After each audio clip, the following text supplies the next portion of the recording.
आप सभी का बहुत बहुत स्वागत है। आज हम लोग क्लास 7 का इतिहास हमारी विरासत से अध्याय 10 18वीं शताब्दी में उभरे नए राज्य के अभ्यास प्रश्नों को देखेंगे। तो आइए देखते हैं, आइए जानें। यहाँ रिक्त स्थानों की पूर्ति कीजिए में देखिए, क है मुगल दरबार के सरदार रिक्त स्थान और रिक्त स्थान गुटों में बंट गए थे।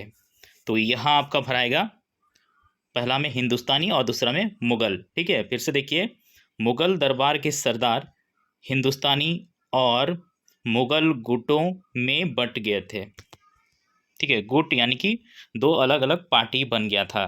ठीक है, हो गया था, दो पक्ष बोल सकते हैं।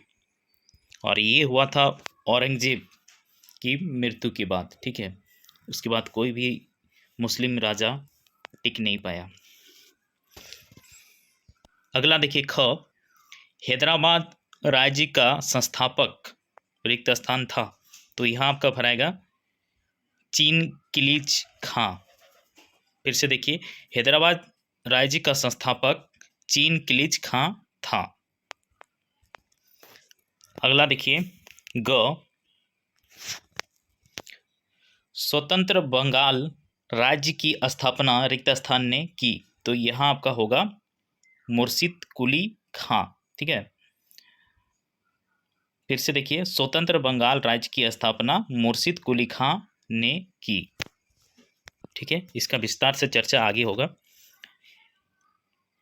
घ नंबर देखिए, रिक्त स्थान ने जयपुर को अपनी राजधानी बनाई। तो यहाँ आपका भराएगा सवाई राजा जयसिंह। फिर से देखिए, सवाई राजा जयसिंह ने जयपुर को अपनी राजधानी बनाई। इसका भी विस्तार आगे मिलेगा क्वेश्चन के रूप में। ठीक है, अगला देखिए, 8वां नंबर, अवध का अंतिम नवाब रिक्त स्थान था। तो यहाँ आपका भराएगा वाजिद अली शाह। ठीक है, फिर से देखिए, अवध का अंतिम नवाब वाजिद अली शाह था। अगला देखिए, खालसा पंथ की स्थापना रिक्त स्थान ने की थी। तो यहाँ आपका भराएगा गुरु गोविंद सिंह। सबके बारे में विस्तार से आगे फिर क्वेश्चन में मिलेगा। ठीक है, तो आगे बढ़ते हैं।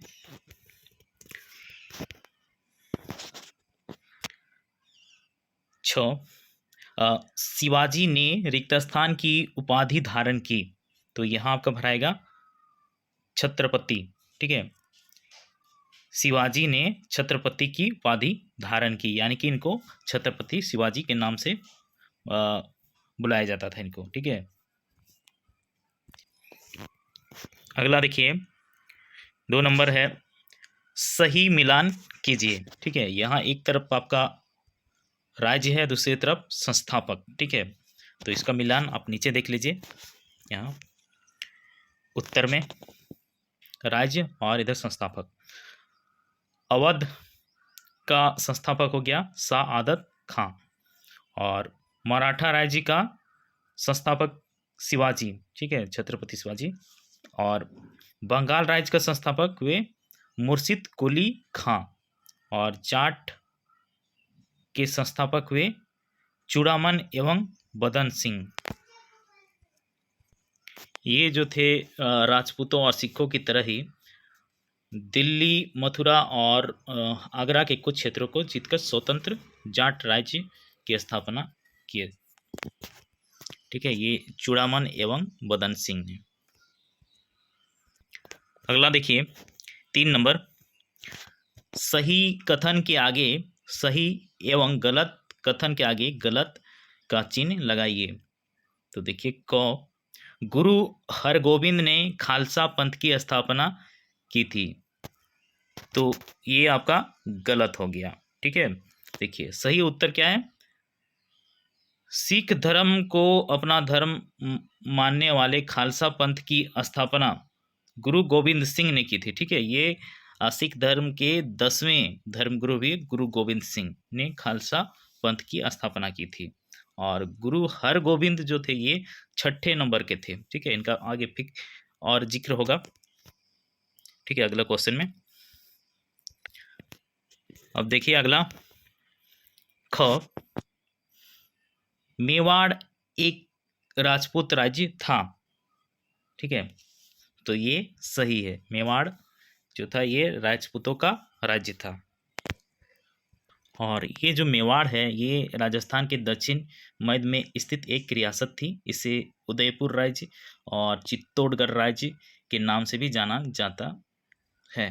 ठीक है,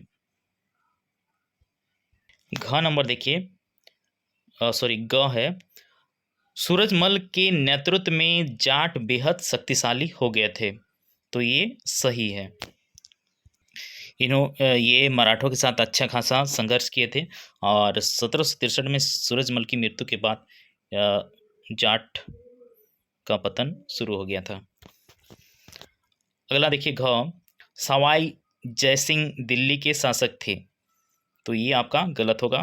इसका सही आंसर है सवाई जयसिंह जयपुर यानी कि जो राजस्थान राज्य में आता है के शासक थे। ठीक है, अगला देखिए, अगला नंबर, मराठे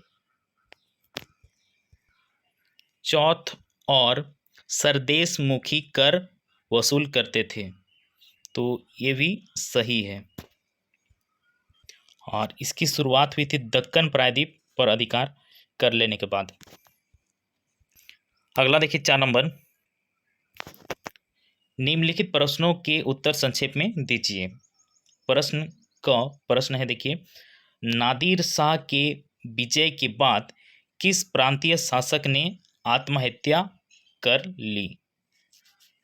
तो उत्तर देखिए, नादिर शाह की विजय के बाद दिल्ली के प्रांतीय शासक शाह आदत खान ने आत्महत्या कर ली।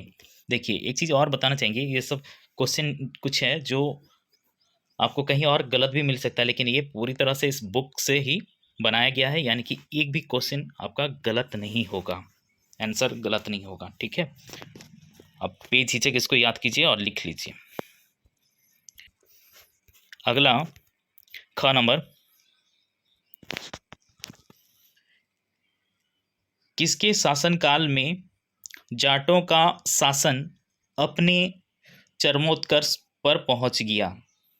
तो उत्तर है सूरजमल के शासनकाल में जाटों का शासन अपने चरमोत्कर्ष पर पहुंच गया। ठीक है, कहने का मतलब वो बहुत ही अच्छा उस टाइम कर रहे थे। ठीक है, उनका अच्छा खासा विकास कर लिए। अगला ग नंबर, किस शासक के शासनकाल में सिख शक्तिशाली हो गए थे? तो उत्तर देखिए, महाराजा रणजीत सिंह के शासनकाल में सिख शक्तिशाली हो गए। अगला प्रश्न घ नंबर, प्रश्न है, मराठे किस युद्ध प्रणाली में अधिक पारंगत थे? तो उत्तर देखिए, मराठे छापामार युद्ध प्रणाली, जिसको कि गुरिल्ला युद्ध पद्धति या प्रणाली भी कह सकते हैं, में काफ़ी पारंगत थे। ठीक है, दोनों का देखिए एक ही चीज़ है, अलग अलग नाम, छापामार कह लीजिए या गुरिल्ला। ठीक है, ये गुरिल्ला जो है एक मतलब एक जानवर होता है बंदर के जैसा ही बड़ा। ठीक है, और ये क्या करता है कि अचानक से जाके किसी को झपटा मार के लड़ाई करता है। ठीक उसी तरह से इसमें क्या करते थे ये लोग, किसी का राज्य में घुस जाते थे, भेष बदल के हो चाहे जैसे भी हो, और अचानक से मारने लग जाते थे। अगला है, आइए चर्चा करें इसमें 5 नंबर देखिए, औरंगजेब की मृत्यु के बाद मुगल साम्राज्य क्यों बिखर गया? तो उत्तर देखिए, औरंगजेब की मृत्यु के बाद मुगल साम्राज्य के पतन का एक प्रमुख कारण गद्दी पर दुर्बल एवं अयोग्य बादशाहों का आना था। ठीक है, ये जो उनके बेटे जो थे वो लोग आपस में ही लड़ रहे थे और वो उतने योग्य भी नहीं थे। ठीक है, मुगल बादशाहों की दुर्बलता का लाभ उठाकर प्रांतीय सूबेदार व मनसबदार जो उनके बड़े अधिकारी थे, ठीक है, अपने आप को शक्तिशाली बनाने में लग गए। इन पर नियंत्रण रखना केंद्रीय सत्ता के लिए कठिन हो गया। जैसे ही ये प्रांतीय सूबेदार राजनीतिक, आर्थिक एवं सैन्य शक्ति के रूप में अपने को मजबूत किए, प्रांतों पर इनका पूर्ण नियंत्रण स्थापित हो गया एवं मुगल साम्राज्य बिखर गया। ठीक है, क्या था कि ये औरंगजेब जो थे इनको किसी पर भी उतना भरोसा नहीं होता था। ठीक है, इनके पास हर तरह का विद्या था, नाचना, गाना, बजाना, ठीक है, लेकिन ये लोगों पे उतना भरोसा नहीं करते थे और जितना भी बड़ा बड़ा पोस्ट था ये खुद चला रहे थे उस टाइम। लेकिन इनकी मृत्यु के बाद इनके पुत्रों के बीच में लड़ाई होते रहा और वो उतने योग्य नहीं हो पाए। अब देखिए 6 नंबर प्रश्न है, मुगल साम्राज्य के पतन के बाद किन नए राज्यों का उदय हुआ? इसके उदय के लिए कौन से कारण उत्तरदायी थे? ठीक है, देखिए 2 क्वेश्चन इसमें पूछा है। मुगल साम्राज्य के पतन के बाद किन नए राज्यों का उदय हुआ? ठीक है, उसके बाद दूसरा है इसके उदय के लिए कौन से कारण उत्तरदायी थे?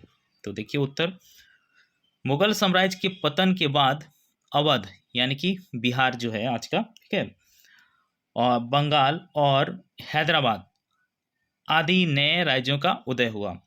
ठीक है, ये हो गया आपका पहला क्वेश्चन। दूसरा क्वेश्चन में है, देखिए विभिन्न क्षेत्रों पर मुगल नियंत्रण के कमजोर पड़ने के कारण इन राज्यों का उदय हुआ। ठीक है, क्योंकि अब राजा जो थे वो सभी को नियंत्रित नहीं कर पा रहे थे, कंट्रोल नहीं कर पा रहे थे। ठीक है, इसीलिए इन राज्यों का उदय हो गया, मतलब ये नए राज्य बन गए। अगला देखिए 7 नंबर प्रश्न है, सिखों को गुरु हरगोविंद ने लड़ाकू जाति के रूप में क्यों परिवर्तित किया? ठीक है, देखिए प्रश्न को फिर से समझिए। सिखों को गुरु हरगोविंद ने लड़ाकू जाति के रूप में क्यों परिवर्तित किया? इसमें बहुतों को कंफ्यूज हो जाता है। ठीक है, गुरु हरगोविंद और गुरु गोविंद सिंह, ठीक है, ये दोनों ही अलग हैं। गुरु हरगोविंद सिंह जो है ये सिख धर्म के 6ठे गुरु रहे, 6 नंबर के, और गुरु गोविंद सिंह 10वें और अंतिम सिख गुरु हुए। ठीक है, तो जबकि ये हरगोविंद और गुरु गोविंद सिंह दोनों ही लड़ाकू थे। ठीक है, और दोनों ने लगभग एक जैसा काम किया था। ठीक है, तो देखिए यहाँ पे ये पहले हुए, इसलिए इनका उत्तर गुरु हरगोविंद सिखों के 6ठे गुरु थे। मुगल शासक जहांगीर के आदेश पर गुरु अर्जुन सिंह को फांसी दे दी गई। फिर गुरु हरगोविंद सिंह ने सिखों का नेतृत्व संभाला। जीते जी अपने पिता के निर्देश अनुसार उन्होंने सिख पंथ को एक लड़ाकू जाति के रूप में परिवर्तित किया। ठीक है, इतना भी लिख सकते हैं, या थोड़ा और लिखना चाहें तो और थोड़ा लिख सकते हैं। सन 1627 में हुई जहांगीर की मृत्यु के बाद मुगलों के नए बादशाह शाहजहां ने सिखों पर और अधिक कहर ढाना शुरू कर दिया, मतलब जुल्म करने लग गए। तब अपने धर्म की रक्षा के लिए हरगोविंद सिंह को आगे आना पड़ा। पूर्व में स्थापित आदर्शों में हरगोविंद सिंह ने यह आदर्श भी जोड़ा कि सिखों को यह अधिकार है कि अगर जरूरत हो तो वे तलवार उठाकर भी अपने धर्म की रक्षा कर सकते हैं। ठीक है, इसलिए देखिएगा सिख लोग अपने साथ तलवार या छुरी कुछ रखते ही हैं, ठीक है, अपनी रक्षा के लिए। यहाँ देखिए सिख धर्म के जो गुरु हुए उनके बारे में, ये आपको लिखना तो नहीं है लेकिन थोड़ा जान लीजिए इसको भी। ठीक है, यहाँ देखिए प्रथम गुरु जो हुए गुरु नानक, सिख धर्म के प्रथम गुरु गुरु नानक, ठीक है, सिख धर्म के संस्थापक हुए। उनके द्वारा स्थापित लंगर यानी कि एक भोज होता है, सार्वभौमिक भगवान में विश्वास किया, वेद और जाति व्यवस्था के खिलाफ रहे। ठीक है, द्वितीय जो गुरु हुए वो थे गुरु अंगद, और इन्होंने गुरुमुखी लिपि का महत्व दिया। तीसरे गुरु हुए गुरु अमरदास, और चौथे गुरु हुए गुरु रामदास। ठीक है, और पांचवें गुरु अर्जन। छठे गुरु हुए गुरु हरगोविंद। शाहजहां और जहांगीर के खिलाफ युद्ध लड़ा इन्होंने। ठीक है, और उसके बाद सातवें जो हुए गुरु हर राय, और आठवें हुए गुरु हर कृष्ण, नौवें हुए गुरु तेग बहादुर,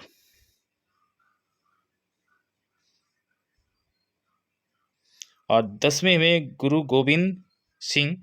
वे मनुष्यों में सिखों के 10वें और अंतिम गुरु थे। वे खालसा पंथ के संस्थापक थे। ठीक है,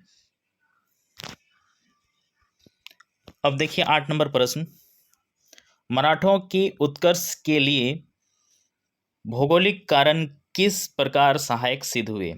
उत्तर देखिए, मराठों का राजनीतिक उत्कर्ष औरंगजेब के शासन काल में हुआ। इनके निम्न भौगोलिक कारण थे। देखिए, पहला जो था, महाराष्ट्र की भौगोलिक स्थिति जटिल थी। यह पहाड़ों, नदियों, जंगलों एवं अनउपजाऊ भूमि वाला क्षेत्र था। ठीक है, मतलब पहाड़ था, नदी था, जंगल और अनउपजाऊ यानी कि वहाँ पे खेती भी ठीक से नहीं हो सकता था, इस तरह का जमीन। इस कारण यहाँ के लोग जुझारू होते गए। ठीक है, मतलब एकदम काम करने के लिए एकदम लगे रहते थे, किसी भी तरह से हर चीज़ को संभव बनाने वाले ये थे, असंभव को भी संभव करने वाले। आगे देखिए, मराठे पहाड़ी प्रदेश होने के कारण स्वस्थ एवं बलिष्ठ होते थे।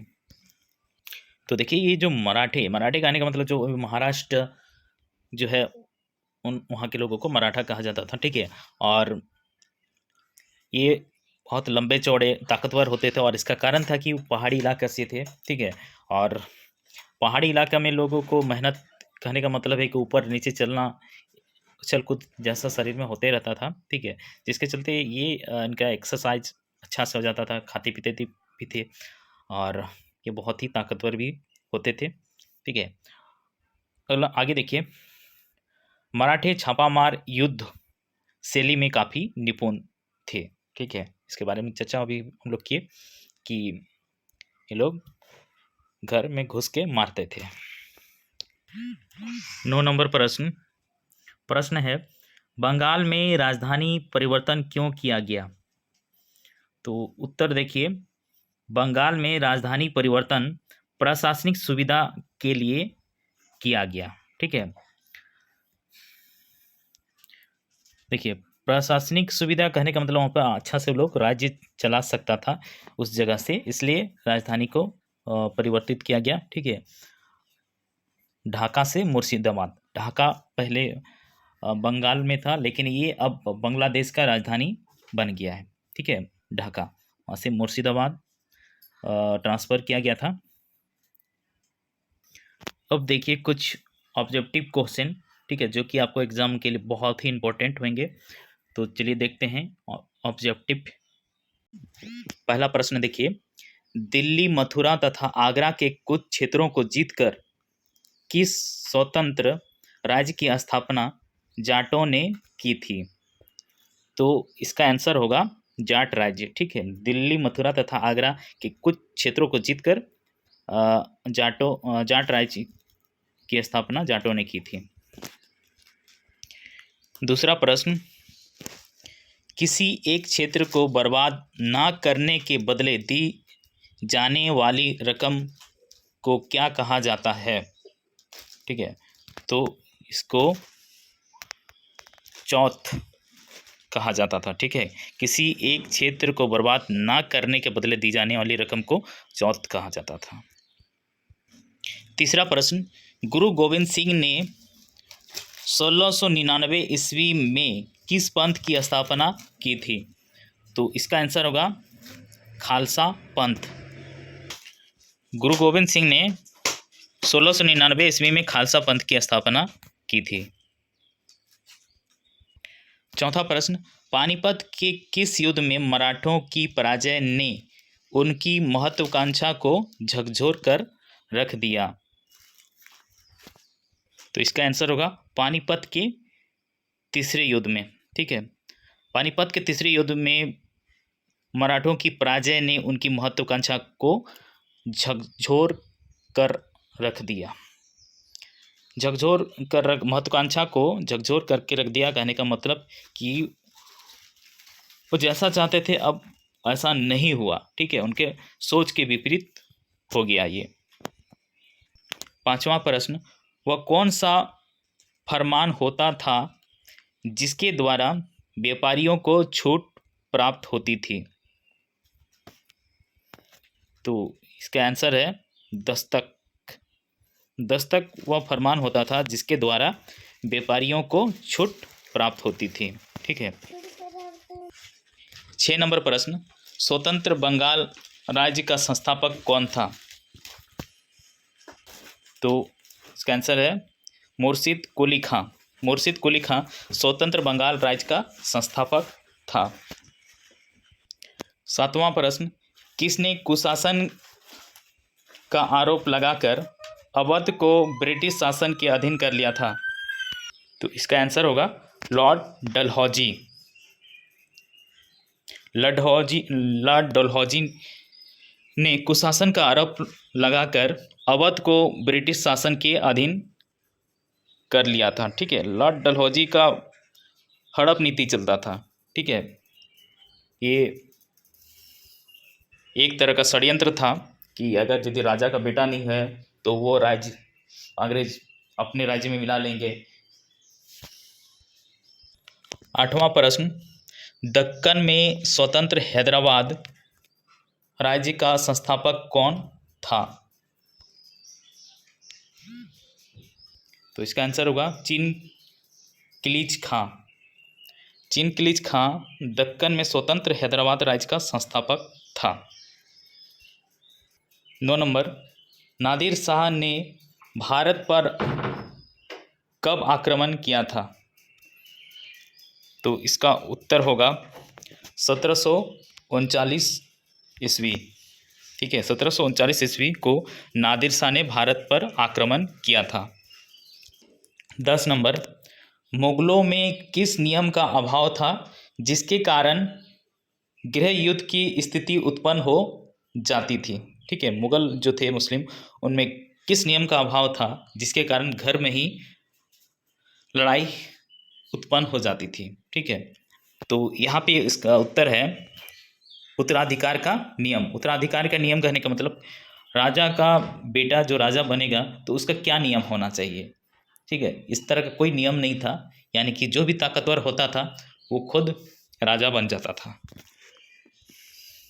और यही कारण हुआ अंत में कि कोई योग्य राजा नहीं बन पाया, आपस में ही ये लड़ते रहे और मुगल साम्राज्य का अंत हो गया। 11 नंबर प्रश्न, मुगल साम्राज्य की स्थापना किसने की थी? तो इसका आंसर होगा बाबर। ठीक है, बाबर ने मुगल साम्राज्य की स्थापना की थी। ये पार्ट आपका यहीं समाप्त होता है। अगर वीडियो अच्छा लगा हो तो इसे लाइक कीजिए, कमेंट कीजिए आपको कौन सा और वीडियो चाहिए। ठीक है, किस पार्ट पे, किस प्रश्न पे, और दोस्तों में इसको ज़रूर शेयर कीजिए। और जो भी अब तक इस चैनल को सब्सक्राइब नहीं किए हैं तो सब्सक्राइब कर लीजिए। यहाँ पर आपको 6 से लेकर 12 क्लास तक का वीडियो मिलता रहेगा और कंपटीशन का भी वीडियो मिलेगा। तो मिलते हैं अगले वीडियो में, तब तक के लिए टेक केयर।